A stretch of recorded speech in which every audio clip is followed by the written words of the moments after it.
Si tenés entre 18 y 31 años, abrí tu cuenta gratis y online y sacá tu tarjeta de débito You con ahorros pensados para vos, seguros para la bici, celu o instrumentos y mucho más.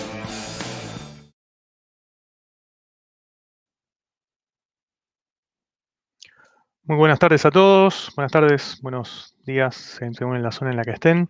Bueno, mi nombre es Ezequiel Lanza, soy ingeniero de aplicaciones para Intel en Latinoamérica. Cubro principalmente lo que son productos de IoT, principalmente enfocados en lo que es inteligencia artificial y también un poco relacionado con la parte de data center. Bueno, voy a presentar mi pantalla.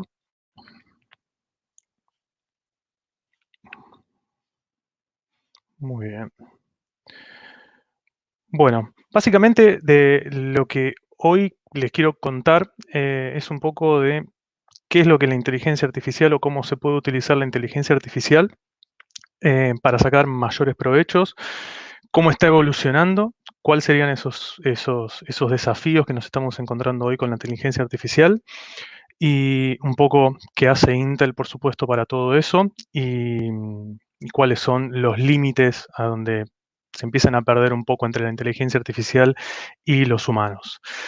Antes de empezar a pasar los slides, primero lo que me gustaría empezar a refrescar un poco es siempre cuando se habla de inteligencia artificial, o yo por lo menos, lo pensaba o lo empecé a conocer a través de las películas, ¿no? Uno, cuando miraba las películas para atrás, o cuando era chico, miraba esas películas que los autos volaban, que habían robots que se volvían locos y que empezaban a hacer cosas de por sí solas, que nadie las había ni programado ni preparado para eso.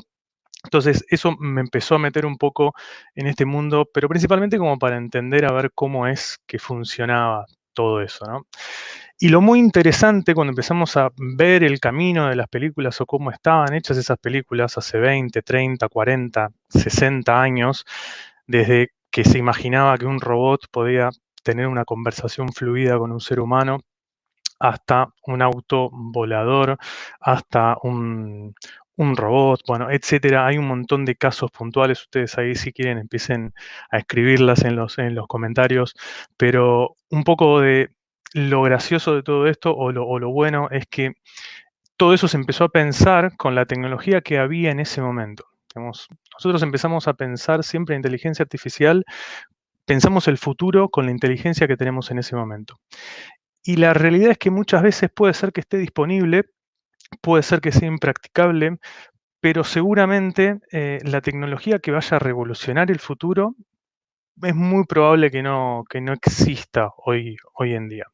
O como ya vamos a ver a lo largo de, de los slides, existía, pero era prácticamente inviable hacer ese tipo de implementaciones. Una de las cosas, hablando puntualmente de los autos voladores, por ejemplo, eh, es prácticamente inviable pensar hoy en un auto que vuele. Entonces, hoy yo por lo menos lo que prefiero es un auto que me estacione solo, como lo que ya existe, o un auto que cuando voy para atrás me diga que tengo algún objeto o algo. Sencillamente pensándolo para ese lado, también estamos utilizando la inteligencia artificial y eso fue, por lo menos 30, 40 años después de lo que se pensaba que un auto iba a volar, la realidad de cómo se está empezando a implementar. Podemos hablar de autos autónomos, bueno, podemos hablar de muchas cosas con la inteligencia artificial, que eso es un poco lo que voy a cubrir ahora. Habrán escuchado, habrán visto muchas presentaciones sobre inteligencia artificial, todos los beneficios que se pueden obtener cuando uno implementa dentro de la industria, beneficios reales de negocios, pero la realidad es que no hay mucho implementado hoy en día. Lo que podemos ver es que hay algunos números de Gartner que hay aproximadamente un 46% de los CEOs que quieren utilizar inteligencia artificial. Por supuesto que para el CEO es algo muy atractivo porque es algo que le va a permitir ver algo a donde no lo puede ver o a donde es muy costoso obtener información sobre una gran base de datos o una gran masa. Pero la realidad es que se implementó muy poco, un 12%, la realidad es que es poco pensado en el potencial que tenemos cuando utilizamos herramientas inteligencia artificial, machine learning, deep learning, etcétera, es demasiado poco. Ahora, ¿por qué? Y la consulta está en por qué pasó eso, por qué hoy estamos viendo solamente un 12% implementado. Podemos hablar de muchas cosas, de muchos motivos socioeconómicos, por dificultades de la implementación, por desconocimiento de la tecnología, por hasta se puede hablar de falta de profesionales en este campo, pero la realidad, y siempre cuando hablamos de tecnología, y le recomiendo un libro que está muy bueno para entender cómo es la adaptación de las tecnologías nuevas, se llama Saltando el Abismo, que es todos los caminos que tienen, todos los pasos que tienen que hacer una tecnología para llegar a ser masiva. Hoy, ¿y por qué les muestro esto puntualmente? Porque con inteligencia artificial estamos en el punto de saltar ese abismo. El libro, imagínense que son muchas páginas y habla solamente de las 5 etapas, pero yo se los voy a tratar de resumir sencillamente. Primero, de las 2 primeras etapas son quizás los más tecnológicos, cuando surge algo nuevo, una tecnología nueva, son los que primero van y adoptan esa tecnología, la empiezan a probar. Son quizás ustedes, yo me considero que estoy un poco en este lado, porque me gusta agarrar una tecnología y más allá de que no esté madura, de que no haya mucho desarrollo, lo interesante para este tipo de nicho, este tipo de mercado, este tipo de personas, es que les interesa estar involucrado en la comunidad. Ellos quieren ser parte de la creación de un algoritmo de machine learning o algo de deep learning o una nueva tecnología que puede llegar a explotar el mundo. Pero hay una segunda etapa, una tercero, cuarto y quinto, que se llaman los pragmáticos, los conservativos, los conservadores y los escépticos, que son los que no les importa la tecnología y les importa más qué cosa resuelve o en qué me puede ayudar este tipo de tecnología. No son apasionados por la tecnología, no les importa que algo sea de última generación, que sea lo más avanzado, que sea lo más innovador. Ellos sencillamente lo que quieren es, bueno, necesito resolver este problema con esto, ¿me lo puede resolver? Bueno, entonces, cuando la tecnología empieza a llegar a esas personas, es cuando se hace muy masiva y es a donde explota esa tecnología. Hay muchísimos casos de ejemplos de tecnologías que quedaron en el abismo. ¿Por qué? Porque eran excelentes, porque eran muy buenas, pero eran impracticables o no tenían un beneficio real. Podemos hablar del mini disc. Quizás algunos son muy jóvenes, pero el mini disc fue antes del CD. Era algo costoso para reproducir. Tenía una fidelidad increíble porque no tenía mucha codificación, mucha compresión. Entonces era una fidelidad increíble, pero el dispositivo era carísimo, a donde se reproduce era carísimo, donde de la manera que se grababa era muy cara. Entonces quedó siempre en eso y cuando apareció el CD fue el que rompió con toda esta parte. Entonces, el mensaje que me gustaría darles es que no se trata de tener una tecnología que sea excelente o que sea muy buena, sino que necesitamos hacer ese salto a hacerlo mucho más masivo. Hay una diferencia entre el pragmático y el conservador, que es, si empezamos a hilar fino, es el que es un poquito más arriesgado que el otro, el que espera que la tecnología esté totalmente madura, es el conservador. El escéptico lo saco de la cuenta porque el escéptico es la persona que hoy, por ejemplo, se compra un celular porque confía en la tecnología. Ese tipo de personas o ese tipo de mercado no sería el que nos importaría más. Entonces, les recomiendo que lean ese libro para que si quieren entender un poco más sobre los pasos de la implementación o la adopción de una tecnología nueva. ¿Por qué hoy estamos en ese paso de saltar ese abismo? Por tres grandes pasos, por tres grandes cosas. Primero, porque tenemos una cantidad de información que no la teníamos hace 10, 15 o 20 años atrás. Tenemos mucho gracias en gran parte por la Internet, que es lo que nos permite acceder a un montón de información, a muchas fuentes de información. Luego hay otras tecnologías como pueden ser IoT, bueno, no me quiero meter mucho en el detalle técnico, pero es yo hoy estoy pudiendo obtener información de donde no podía obtenerla antes y puedo consumirla mucho más fácil, mucho más accesible de lo que era hace 20 o 30 años. Hay un par de ejemplos de lo que consume un auto, lo que consume un avión, una fábrica, etcétera, pero tenemos muchísima información y solamente un dato, el 90% de la información que tenemos hoy se creó en los últimos 2 años. Esto por un lado habla del crecimiento de todo esto y por otro lado habla de que tenemos tanta información que no tenemos cómo procesarla. No sabemos cómo procesarla y no tenemos la capacidad para empezar a sacar esos insights o sacar esas informaciones de la gran masa de datos que nosotros hoy tenemos. La segunda cosa muy importante es el procesamiento, porque necesito que, además de tener muchos datos, necesito tener una base que me pueda procesar eso de una manera rápida, eficiente y que no sea muy costosa. Eh, Acá Intel enfoca muchísimo y hace mucho, es un poco el impulsor, es uno de los impulsores de todo esto, porque cada vez el silicio, lo que es, hay más procesamiento con menos costo. Y la última es la inteligencia artificial o lo que es la pata del software. Digamos, yo puedo tener información, puedo tener procesamiento, pero necesito algoritmos, softwares, programas, aplicaciones que son los que tienen la capacidad de poder obtener esa información. ¿Cuál es el resumen de todo esto? Tengo todo esto y lo único que me interesa es obtener insights para el negocio, para la operación o también pueden ser de seguridad. Yo puedo pensar en una industria, puedo pensar en una ciudad a donde quiero detectar cosas eh, fácilmente sin tener que estar, por ejemplo, yendo a ver 1000 horas de un video. Yo puedo tener a un algoritmo o una aplicación que me saque esa información y yo solamente ya tengo esa información. Entonces, este es un poco el objetivo. Enfocamos un poco en lo que es la inteligencia artificial. A grandes rasgos, algunos nombres acá, perdón, los dejé en castellano, otros en inglés. Me parece que se entiende mucho más en inglés porque están más universalizados. Así que, perdón por eso.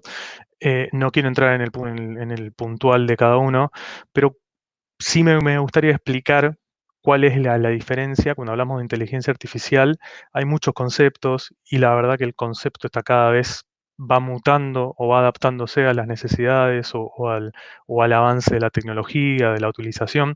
Inteligencia artificial es darle la autonomía a una máquina, vamos a llamarlo máquina, para que tome decisiones por cosas sobre las que no fue entrenada o sobre las que no fue programada, mejor dicho. Entonces, supongamos que yo tengo una máquina, como puede ser la máquina, la famosa, la que juega al ajedrez, para hacerlo un ejemplo muy puntual. eh, Esa máquina no se le programaron las 20 millones de jugadas posibles cuando mueve una ficha o no.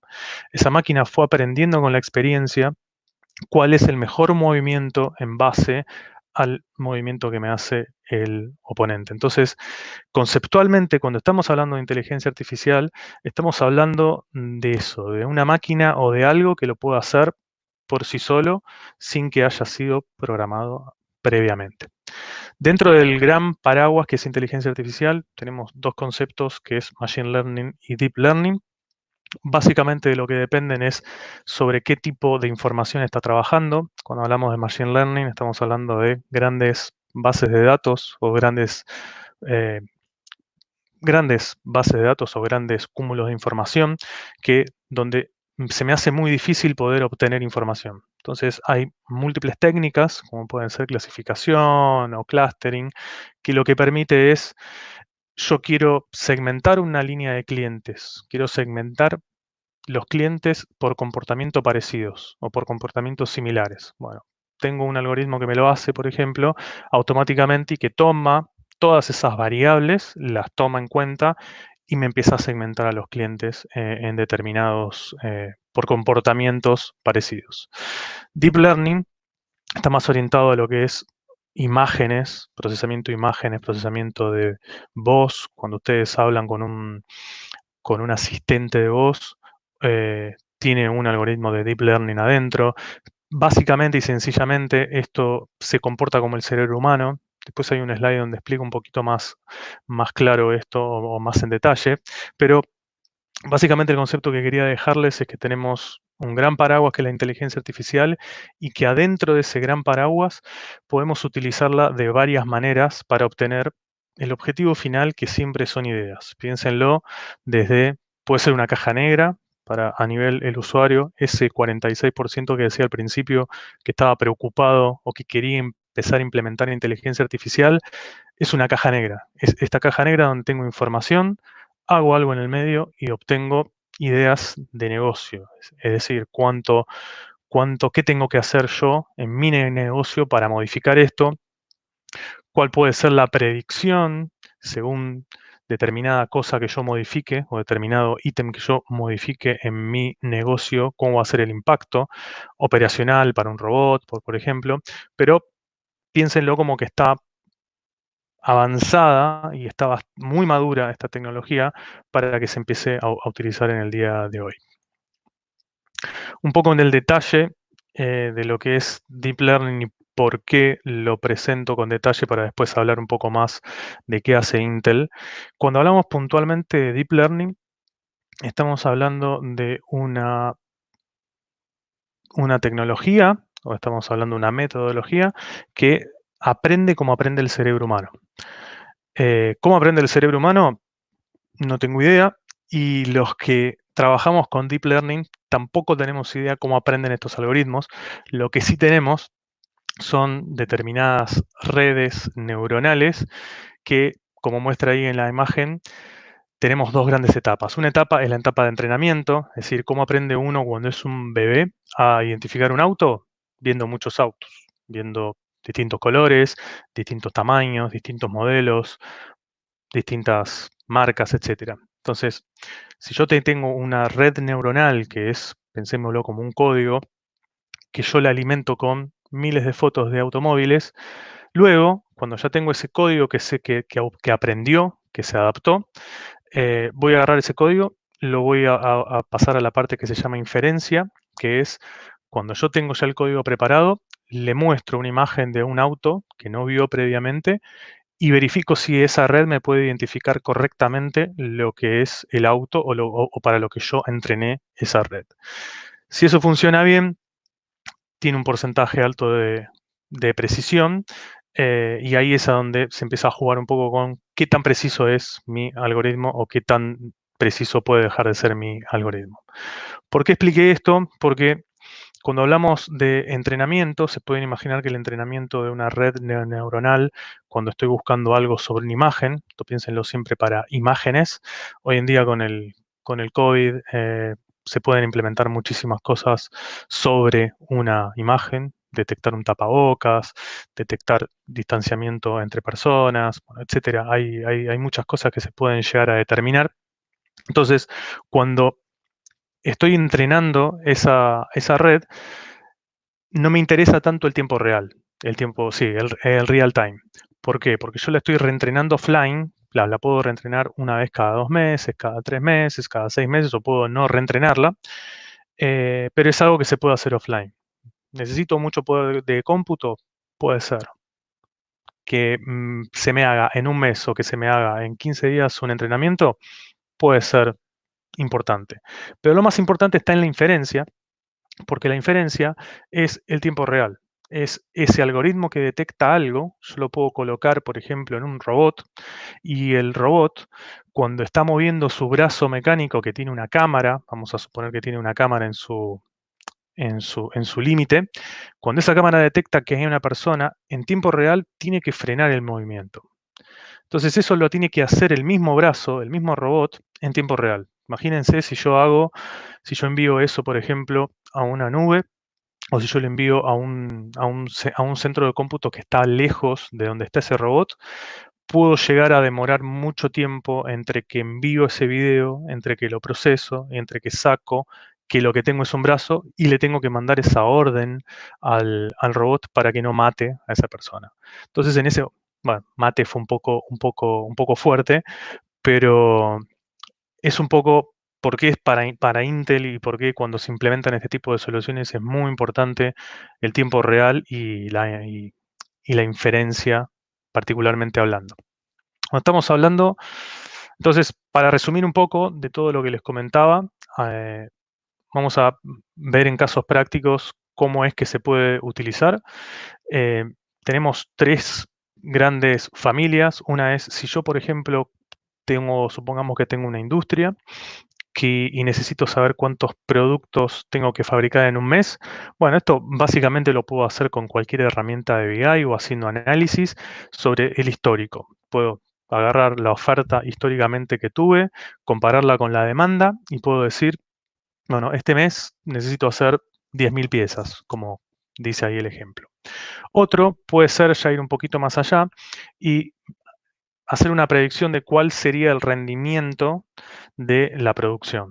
Ahí necesitamos ya meternos con Machine Learning porque necesitamos un resultado un poco de probabilidades, digamos, con las condiciones actuales, necesito saber cuál va a ser el rendimiento o cuál va a ser el porcentaje de rendimiento sobre la pérdida que voy a tener esperada. Entonces ahí yo agarro un algoritmo de Deep Learning con las técnicas, Machine Learning, perdón, con las técnicas que les comentaba antes, voy a meter toda esa bolsa de datos que tengo de información histórica, información de mercado, de movimientos, de productos, etcétera, y en base a todo eso lo meto en una coctelera, en una caja negra, y eso lo que me devuelve es esta información que yo estoy buscando.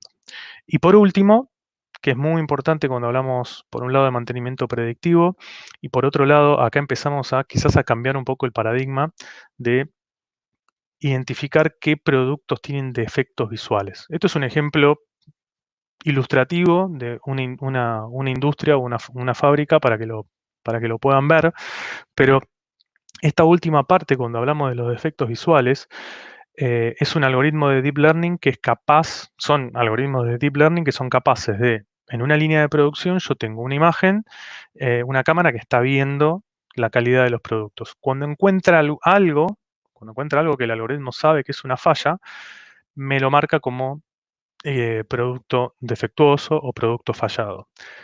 ¿Qué es lo importante de esto? Y por eso lo que les comentaba de cambiar el paradigma, eh, empezamos a no pensar en el muestreo, porque esto antes se hacía estadísticamente una muestra para ver cómo está la calidad de la línea de producción. Con esto yo podría ver todos los productos y analizar de todos los productos en qué estado están y estar seguro que el producto que sale no está fallado. Un paso más importante es que cómo se puede implementar esto. Ya hablamos que tenemos algoritmos, por ejemplo, de Machine Learning, de Deep Learning, o AI para hablar un poco más genéricamente. Bajarlo a tierra lo podemos bajar en lo podemos separar en tres grandes partes. Primero en lo que es un dispositivo inteligente, que podría ser el robot que comentábamos antes, que tiene su autonomía. Puede ser una cámara que tenga un procesador y que esté corriendo esos algoritmos para detectar cosas en las imágenes. Puede ser un auto autónomo. Pueden ser cualquier cosa que pueda ser un dispositivo que logre tener autonomía y logre hacer el procesamiento de todo lo que se quiera buscar dentro de la imagen o la data, se puede hacer automáticamente en lo que se llama un dispositivo inteligente. Luego tenemos el Edge inteligente, que es un concepto quizás nuevo y que surge mucho cuando tenemos que hacer estas implementaciones en el campo, es que tenemos que llevar el procesamiento hacia lo más cerca de a donde se genera el dato. El dato está generado o una cámara, por ejemplo. Esto se explica muy fácilmente en un retail o en una tienda donde tengo 10 cámaras, 15 cámaras. Esa información, ese flujo de las cámaras, en vez de mandarlo hacia el cloud o mandarlo a un centro de cómputo que está lejos, lo centralizo en un dispositivo que tiene menos procesamiento que un servidor, por supuesto, pero que en vez de mandarlo hacia el cloud, lo mando o lo proceso en ese edge, en ese dispositivo de edge. El beneficio que tengo acá, y principalmente en Latinoamérica, es el tema de la latencia, el tema del costo del ancho de banda. Si tengo que mandar 15 videos hacia la nube, bueno, es un ancho de banda importante que necesito. Y lo mismo con la latencia. Hay cosas que quizás las quiero en real time y no necesito estar mandándolas hacia la nube o hacia afuera. Hay cosas que no puedo por compliance enviarlas hacia afuera. Entonces, surge mucho en esta parte el concepto de Edge, que puede ser tanto on-premise o puede ser un dispositivo muy chiquito o puede ser algo más regional que sirve para las nubes locales. Y luego está el concepto de cloud, que sí sigue siendo un concepto importante a nivel para hacerlo más rápido el deploy, para hacerlo mucho más veloz y sin estar pensando en infraestructura. El último, la última, digamos, opción es, bueno, llevo todo a la nube, hago todo el procesamiento en la nube, lo cual es una opción y son opciones que nosotros hoy estamos viendo. ¿Qué hace Intel con todo esto? Intel está en casi todos lados del procesamiento porque Intel lo que da es la base tecnológica sobre la cual, ¿se acuerdan al principio que hablaba la cantidad de información, el procesamiento y AI? Bueno, toda la parte de procesamiento, toda la parte de cómo hacer esas cosas eficientemente, el dispositivo, los damos desde el lado de Intel, no solamente del hardware, sino también desde el software. Después más adelante le voy a comentar algunas soluciones o algunos toolkits que tenemos desde Intel que ayudan, que aceleran este tipo de implementaciones. Pero para no hablar muy en detalle, tenemos varias familias. Una familia es la que pueden llegar a conocer Core, Xeon, que son las más orientadas a PCs o a propósitos más generales. Pero luego hay un concepto nuevo que es cuando nosotros estamos haciendo soluciones de inteligencia artificial, necesitamos correr esos algoritmos que detecten cosas, los necesitamos correr más rápido y necesitamos correrlos más barato, ¿no? Esta sería como la palabra. Entonces, para eso existen los ASICs, que son las BPUs, que son procesadores netamente orientados a la aceleración de lo que son redes neuronales o lo que son algoritmos de machine learning. Entonces, cuando uno encara una solución, uno podría hacer todo con un Core i5, con un Core i7, con una PC podría hacerlo. Pero cuando vamos un poco más a lo puntual y estamos hablando de un dispositivo en el Edge o un centro de cómputos, tenemos quizás el procesador que está usando, el cerebro que está haciendo todo ese procesamiento, está haciendo muchas cosas, no solamente está haciendo el algoritmo, está haciendo las consultas en las bases de datos, está optimizando alguna cosa de la aplicación, está corriendo la aplicación. Entonces, un poco la idea de poner un acelerador es decir, bueno, todo lo que es relativo con AI, que me lo haga el acelerador. Que sacarle un poco el procesamiento de lo que es en el CPU, digamos, y pasarlo al acelerador. Y es tal el avance que tuvo Intel con esto, que no solamente hay unos procesadores nuevos, sino que esos procesadores, y no sé si lo llegan a ver, son como un pendrive.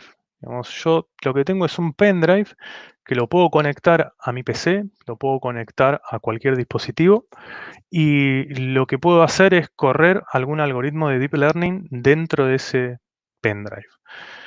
Lo más importante de todo esto, más allá de que es una comodidad para el deploy, una comodidad para prototipar, por ejemplo, algún tipo de solución que yo quiero ver cuál es el rendimiento que tengo en una BPU, que son este tipo de procesadores, eh, es importantísimo el avance a nivel de potencia que se obtienen con este tipo de procesadores. ¿Por qué? Porque conceptualmente uno piensa que necesita un procesador muy grande, uno piensa que necesita una GPU enorme, una placa costosa, que necesita mucha potencia. Bueno, este procesador hace eso mismo y para que entiendan la baja potencia que consume, se pudo poner hasta en un pendrive. Entonces, aplica para algunos casos, por supuesto. Si vamos a tener un caso donde necesitamos identificar muchas cosas en una imagen o donde necesitamos mucha potencia, quizás necesitamos una placa con estos Movidius que tengan 4 chips o 6 chips. Pero no dejan de ser chips que tienen muy bajo consumo y que es un avance importantísimo cuando empezamos a comparar costo, cuando en una costo comparado a la potencia a la potencia de procesamiento que estoy teniendo. Entonces, cuando empezamos a meter eso, porque cuando hacemos una implementación, empezamos a meter esas cosas en el medio de la cuenta. Un poco para hablar en detalle, y acá no me quiero poner en el detalle de cómo es que se implementa este tipo de soluciones, cómo es que se implementa Deep Learning, sencillamente para mostrarles que la parte de optimización, ya lo que les comenté es la parte de inferencia, ¿no? Tenemos el hardware, que lo podemos hacer en el edge, en el cloud, en el device, que es la inferencia. Pero también lo que tiene Intel, que es la parte de optimización, que es una vez que alguien ya hizo ese código o ya entrenó esa red para detectar algo, lo corro por este toolkit que es OpenVINO y lo que me hace es, me lo prepara, me lo hace más optimizado para correrlo sobre hardware de Intel o para tener un beneficio mucho más grande a nivel performance sobre plataformas de Intel. Esto para los que estén en la parte de desarrollo o los que se quieran meter a hacer este tipo de algoritmos o los que se quieran meter a jugar un poco con Deep Learning y cosas que se identifican en una imagen. Eh, Pueden utilizar este toolkit, es gratuito, se baja de la página de Intel, tiene varias herramientas, pero tiene tres grandes beneficios, que es uno, mejorar el rendimiento de esto. Otro es que sea mucho más fácil el deploy y el desarrollo de este tipo de soluciones. Sabemos que es complicado la cantidad de frameworks que existen, la cantidad de códigos, la cantidad de maneras de implementarlo. Bueno, esto imagínense como una capa, es como una capa superior que lo que hace es, bueno, te olvidas un poco de lo que es el hardware y independientemente del hardware, ustedes utilizarían el mismo código sobre cualquier tipo de plataforma. Y el último es muy importante, digamos, codee, ahí yo puse la palabra de codear, digamos, hacer el código una sola vez, no tener que estar haciendo un código cada vez que tengo un dispositivo de hardware diferente o cada vez que tengo que estar haciendo algo nuevo. No, yo hago el código que detecte rostros y una vez que tengo ese código que detecte rostros, lo paso por el OpenVINO, me da un archivo y ese archivo es el que yo coloco dentro de mi aplicación. Quizá me fui un poco en el detalle, pero bueno, para quienes estén un poco más metidos con el desarrollo, se quieran empezar a meter esto, es muy útil y es muy interesante para empezar a hacer esto. Y sobre todo lo estamos viendo mucho con COVID, eh, además de las cosas naturales, como pueden ser de punta a punta, desde agricultura hasta pasando por energía, educación, bueno, la cantidad de verticales en las que se pueden implementar estos algoritmos o la tecnología, es un poco volviendo a cómo empezaba con la presentación. Eh, Hoy sentimos que la tecnología está preparada porque tenemos esos tres pilares de datos, cómputo y AI. Sentimos que está todo preparado y es el momento ideal para que uno empiece a utilizarlo, para que las empresas empiecen a adoptarlo cada vez más, pero porque se tiene un beneficio real. En la agricultura podemos quizás utilizar un algoritmo que pueda detectar en qué momento una fruta está lista para sacar o en qué momento se puede ver que una fruta se está pudriendo o puedo detectar cosas en el campo que si lo quiero hacer con los ojos es costoso, es caro, me lleva tiempo y con las cámaras uno podría observar mucho mejor. Otro más que puede ser, por ejemplo, lo que es el ambiente de Smart Home, todo lo que es algoritmos para detectar cosas adentro de una casa o de un edificio. Esto piénsenlo un poco como Smart Building. Hoy quizás pensamos en cuando volvamos a la normalidad y cuando volvamos a las oficinas, quizás tengamos que meter el dedo en un biométrico. em, Y la realidad es que eso hoy lo pensamos un poquito lejos porque pensamos que hay un cultivo de bichos ahí, un cultivo de bacterias y uno no va a querer meter el dedo ahí. Entonces, en ese caso, si tuviéramos un sistema, una cámara que nos detecte automáticamente que somos nosotros los que entramos, o hacer el sistema de control de accesos a través de la cara con la autenticación. Eso sería una de las buenas implementaciones, o una de las cosas que se podrían implementar pensando en el futuro y cuando hablamos de Smart Building. Quiero entrar, ya para ir terminando, le quiero mostrar 3 casos de implementación, cómo serían en la realidad. El primero es en una ciudad inteligente. Esto un poco para que vean qué es lo que se podría hacer, ¿no? El potencial que se puede hacer. Una cosa que no comenté de OpenVINO, que ya viene con modelos preentrenados. O sea, uno puede agarrar, bajar un modelo que detecta personas, autos, y lo puede automáticamente utilizar en su aplicación. Entonces, aquí, por ejemplo, podríamos utilizar en una ciudad algoritmos para detectar, por un lado, identificar personas, pero por otro lado podríamos hacer predicciones de, según el comportamiento que tenga una persona en la ciudad, o según la vestimenta, o según cómo camine con la velocidad, bueno, etcétera, podríamos detectar que una persona está a punto de hacer un acto delictivo, o esté a punto de robar, o a punto de hacer algo. Entonces, eh, podemos detectar si es hombre, si es mujer, de dónde viene. Quizás ahí rozamos un poco el límite de la privacidad, pero siempre en los términos de la privacidad se podrían hacer muchísimas cosas. Piénsalo en un shopping, por ejemplo. Bueno, hay muchas cosas que se pueden hacer desde una cámara, desde un domo, por ejemplo, poniéndole inteligencia arriba de eso. Otro, y quizás el más importante, es a nivel vida, a nivel para salvar vidas. Uno podría, por ejemplo, colocar en una radiografía, puede hacer algoritmos para detectar un cáncer o para detectar tumores, por ejemplo, en esas radiografías o tomografías o resonancias. Estos son redes, por ejemplo, que se pueden entrenar, por un lado, para predecir que cuando se vea determinada cosa o cuando encuentre determinada imagen o determinada manera de la imagen, el sistema puede llegar a predecir o darle un consejo al doctor: mire, esto puede ser que sea un cáncer, por ejemplo, o un tumor. Este caso es muy interesante porque de todo lo que venimos hablando hasta ahora, es muy importante la accuracy o la precisión. Digamos, necesitamos mucha precisión. Necesitamos un 90, un 95% de precisión para estar seguro que lo que estamos viendo, que lo que nos está diciendo es lo que estamos observando. En el caso de la medicina, y hablando con médicos, eh, lo que me dicen es que con una probabilidad de 40% de precisión o de 50% de precisión es el día y la noche. O sea, en esos casos es una gran ayuda para poder detectar problemas dentro del cuerpo. Cuando digo radiografías, puede ser una radiografía, puede ser un estudio de sangre, puede ser basado en una imagen, en cómo se ve la sangre en determinadas maneras, uno puede estar haciendo esas predicciones. Y esto no dice que el ojo del doctor no lo pueda ver, o que sea algo que el doctor no puede ver por falta de capacidad. No, sencillamente esto está para ayudar, porque el que toma la decisión final siempre es el médico, siempre es el humano. Entonces, esto está muchísimo, está adquiriendo mucho en los últimos años con el objetivo de salvar vidas.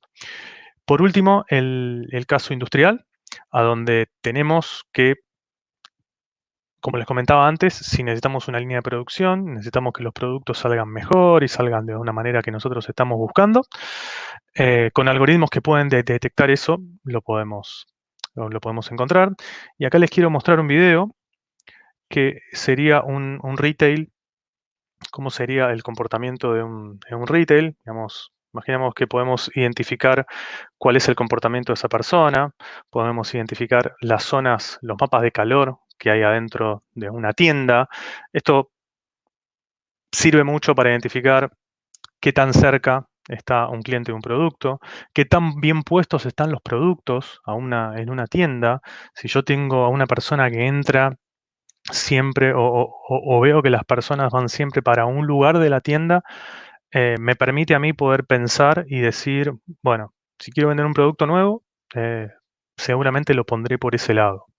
O quizás analizar, bueno, si es ese producto, tendré que poner más de ese producto. No sé, digo, algún especialista en retail lo entenderá mejor que yo o lo explicará mejor que yo. Pero otro de los ejemplos que también están muy buenos son, podemos utilizar algún tipo de espejos para probarnos la ropa o probarnos cómo es que quedaría eso sin probarlos. Entonces, supongamos, como dice en el caso ahí del ejemplo, que es una chica que está probando una cartera, no tiene que probar la cartera verde, roja, azul. Bueno, con solamente probarse una ya se cambia el color y automáticamente ya ve cómo le quedaría ese color en el espejo. Y fíjense que también hay una parte interesante que está viendo, y ahí ya entramos en el Customer Experience, que es, yo tengo todo de esa persona, yo identifiqué esa persona, yo sé lo que veo online, yo sé cuáles son sus gustos. Entonces, en base a eso, podría darle algún tipo de recomendación, eh, porque sé que el usuario tiene esos gustos o va para ese lado. Esto era básicamente lo que les quería comentar. Un poco decirles que estamos en un momento que es ideal para empezar a hacer estas cosas. Siempre un poco lo que hablaba con la privacidad y rozamos el borde de lo que se puede hacer o de lo que no se puede hacer con un tema de la reglamentación. La realidad es que siempre esto está pensado para el bien, está pensado para que si yo le doy mi información, por ejemplo, a una tienda o a Google o a quien sea, es porque le veo valor en ese tipo de recomendaciones. Piénsenlo en Spotify, por ejemplo, que te recomiende canciones o que te recomiende músicas. A mí me encantaría que me recomiende música que me gusta a mí o que conozca que sepa mis gustos. Bueno, entonces ahí seguramente yo le voy a brindar toda la información para que me den mis recomendaciones o las cosas que me pueden llegar a gustar más. Siempre desde ese lado está encarado. Entonces, tengan en cuenta que estamos en este momento, que si bien se escucha y se habla mucho sobre esto, es muy importante la demanda de profesionales que se va a ver en los próximos años relacionados con esto, que gracias, Intel es un gran impulsor, es una gran empresa que hace muchas cosas principalmente orientadas en inteligencia artificial, no solamente del mundo de la PC, sino que hay mucho software, hay muchas cosas fuera del hardware que están orientadas a lo que es inteligencia artificial. Así que, sin más, bueno, muchísimas gracias por el tiempo. No sé si hay alguna consulta. Eh, a ver, hay una pregunta: ¿cómo asegurar que las máquinas no tomarán decisiones erróneas o peor aún contra nosotros, sus propios creadores? Esa es una muy buena pregunta y la realidad es que es un poco el concepto de lo que les comentaba, ¿no? O sea, las decisiones erróneas se pueden corregir siempre que la máquina vaya aprendiendo. Podemos hacer con un algoritmo que quizás habrás escuchado como reinforcement learning, que es la máquina va aprendiendo por premios y castigos según lo que va haciendo. Claramente que si usamos esto con una máquina, la máquina no va a matar 20 personas y aprender de que lo que tiene que hacer está mal. No, se hace un entrenamiento de premios y castigos. Entonces, eso sirve mucho, por ejemplo, lo que es para, para un auto o cosas de conducción, por ejemplo. Entonces, se lo pone en un simulador cómo sería que el auto vaya por un camino determinado. El auto, por supuesto, la máquina choca. Entonces, cada vez que va chocando, va acomodando ese algoritmo para que no choque la próxima vez. Y todo eso es un poco lo que comentaba, que son como cajas negras que van aprendiendo automáticamente sobre eso. O sea, un poco peor aún contra nosotros, eso es, hay mucho de lo que puede aprender y hasta dónde puede aprender. Y siempre el concepto es los límites los ponemos siempre nosotros, los humanos, y siempre pensando de que ni las máquinas van a reemplazar a los humanos, y, sino que más bien son el mejor socio o la mejor cosa para ir de la mano o para asesorarnos en el día a día, ¿no? No sé si hay alguna otra consulta. No, me parece que estamos, ¿no? Bueno. Bueno, muchísimas gracias a todos por el tiempo. Estoy a disposición. Mi contacto lo tienen, así que cualquier cosa, cualquier consulta. Y, y espero verlos. A ver, me dicen que tengo una consulta. A ver. No. Bueno, espero verlos en los próximos proyectos de inteligencia artificial. Espero que me contacten, espero que estemos ahí. Así que, bueno, muchísimas gracias por el tiempo y muchísimas gracias a Campus Party por la invitación.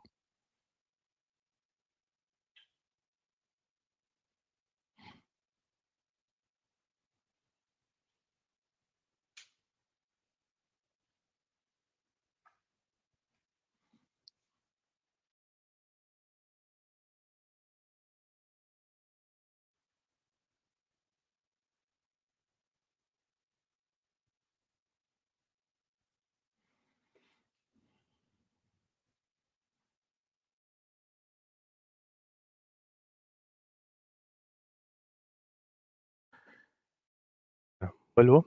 Me dicen que hay dos consultas. Yo ahí veía una sola, pero me dicen cuál puede ser el impacto de la inteligencia artificial para el futuro del trabajo después de la pandemia. Esa es muy interesante eh, porque abrió una ventana. Cuando hablábamos, yo hace unos años que vengo llevando, que vengo hablando de inteligencia artificial, de visión computacional, etcétera, y era muy difícil quizás mostrar al cliente final cuál es el real beneficio. Siempre estaba en cosas de ciencia ficción o era como más de nicho, digamos, cuál puede ser el beneficio real de hacer este tipo de cosas. Con la pandemia, y me ha pasado con clientes, que lo que empiezan a ver es que, bueno, yo con una cámara, por ejemplo, puedo identificar, puedo saber la temperatura de una persona y puedo contar la cantidad de personas en un colectivo, en un bus. Puedo medir la distancia entre las personas, puedo hacer una infinidad de cosas y eso lo está viendo el cliente final. Si bien ya son cosas que nosotros las veíamos y la estábamos encarando, pero es como volviendo un poco a la presentación inicial donde hablaba de saltar ese abismo. Saltar ese abismo es esa parte también, es que esas personas que estaban totalmente alejadas de la tecnología empiecen a verlo y empiecen a entender, o empiecen mismo a pedirnos a nosotros, o a los canales o a los integradores que trabajan con Intel, este tipo de soluciones, ya sea desde la temperatura hasta el control de accesos, contar personas, edad, hacer el seguimiento. Hay otra cosa muy interesante que roza un poco el nivel de privacidad, es lo que hace China, por ejemplo. A nivel de tecnología es apasionante porque ellos tienen el control total de las personas, saben con quién estuvo esa persona, quién tuvo cerca, cuál fue su patrón de comportamiento, todo lo que se puedan imaginar de información, eso lo pudieron hacer en China, eh, porque hay un tema con la privacidad que allá es quizás diferente a como es acá, pero quizás muchas de esas cosas, como es para el bien, de decir, yo tengo una persona que se infectó de COVID, bueno, ¿con quién estuvo? ¿A quién tuvo cerca? ¿Por cuánto tiempo? Bueno, etcétera. Entonces, resumiendo un poco y hablando un poco del impacto de la inteligencia artificial, yo lo que veo es que eh, no quiero decir que ayudó, porque suena un poco feo que una pandemia haya ayudado, pero que la realidad veo que se va a potenciar muchísimo muchísimo este tipo de implementaciones, de soluciones, y está llegando a personas a las que no llegaba antes. Así que para mí va a ser muy importante el impacto. Hay otra pregunta que me dice, ¿existe en Argentina algún retail o entidad del Estado que esté utilizando AI como estrategia para mejorar la normalidad? Sí, la realidad es que son proyectos, sinceramente no puedo comentarlo, pues son proyectos que están empezando están avanzados y están empezando a implementarlos. Pero te puedo decir que en retail, por ejemplo, hay algunas tiendas, por ejemplo, que están utilizando, y eso te das cuenta mirando para arriba, si hay alguna cámara especial o algún otro tipo de cámara, que es la RealSense, que sí que está contando personas o está haciendo esto de mapas de calor adentro de las tiendas, sencillamente para primero contar la cantidad de personas, para saber si hay estacionabilidad, y mucho más que eso en el retail hoy no se está haciendo. Sí hay otra implementación que está midiendo, por ejemplo, el tiempo en fila. Entonces, si yo necesito saber cuánto tiempo está la persona en una fila, porque esto quizás es muy... El paralelo es en el centro, en el contact center, a donde uno puede medir el tiempo que la persona está esperando en fila.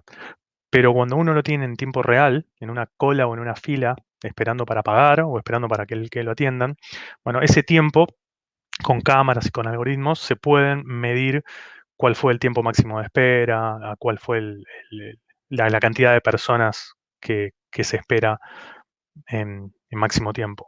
Y con respecto al Estado o a gobierno, sí estamos en varios proyectos con respecto a, por un lado, distanciamiento social, por otro lado, usar barbijos, detectar a las personas que utilicen el barbijo que no utilicen.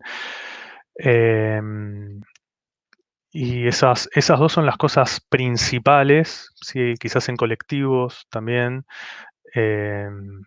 Y después hay mucho en que se puede utilizar inteligencia artificial en temperatura, porque para volver a la nueva normalidad quizás va a haber reglamentaciones que van a exigir determinado protocolo. Esto yo lo hablo a nivel futurista, ¿no? Pero es probable de que haya muchas reglamentaciones pidiendo algún tipo de protocolo, y uno de esos protocolos va a ser la temperatura. Que uno comparta o no el tema de la temperatura es personal, pero muchas veces las cámaras que detectan la temperatura dependen mucho del ambiente, dependen mucho de la temperatura que hay en el ambiente. Si yo vengo con una taza de café, es probable que no me detecte si tengo fiebre. Entonces hay muchas cosas que la cámara de por sí sola parece que detecta, pero tiene muchísimo error. Entonces en ese caso hay algoritmos que se ponen arriba de esa imagen para corregir ese error que se genera. Pero básicamente es eso. Sí, hay muchos proyectos y planes, pero básicamente es eso. Muchas gracias por las preguntas, muy buenas, muy buenas, muy buenas. Así que bueno, si hay alguna consulta más, yo me quedo unos minutos.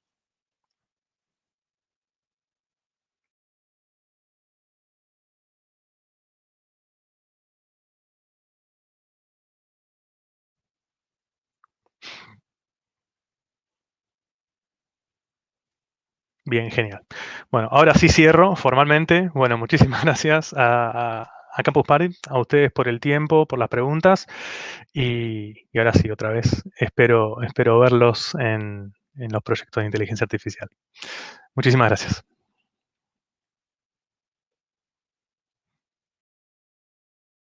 En Sumum contás con la última innovación tecnológica y con servicios médicos de vanguardia para que la tranquilidad te acompañe siempre. Sumum, excelencia para tu vida.